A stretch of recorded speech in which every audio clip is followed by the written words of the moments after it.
Music by Lalu लाल। आज साला सौतन के गेहूं टमाटा mix by recording studio Jagdishpur. सुन सखिया रे फैल दुर्गतिया रे सखी सुनारी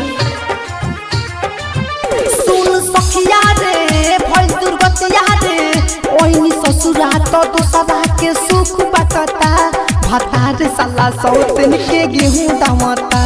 भातार साला सौतन के गेहूं टमाटा ये देखी रहनिया मोर छाती फटता ये देखी रहनिया मोर छाती फटता भातार साला सौतन के गेहूं टमाटा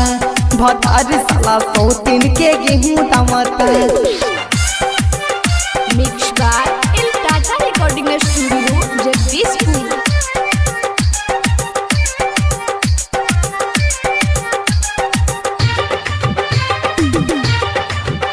मोर लागे ना मनावा हो दूरी भइले सजनावा हो मने करे बोलाली हम नई हर के यादवा हो मोर लागे ना मनावा हो दूरी भइले सजनावा हो मने करे बोलाली हम नई हद के यादवा हो खाली झगड़ेला कुछ न करेला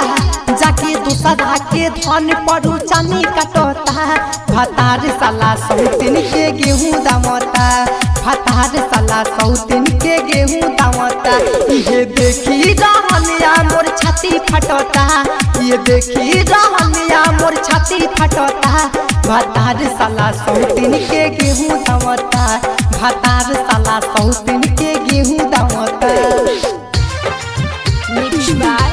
टाटा रिकॉर्डिंग स्टूडियो जगदीशपुर। साही घर कहाँ बसंतपुर गया बवे नाजुक बदनिया हो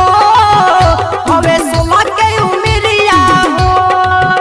लालू अनिल महेंद्र से हम कराई बुदवरिया हो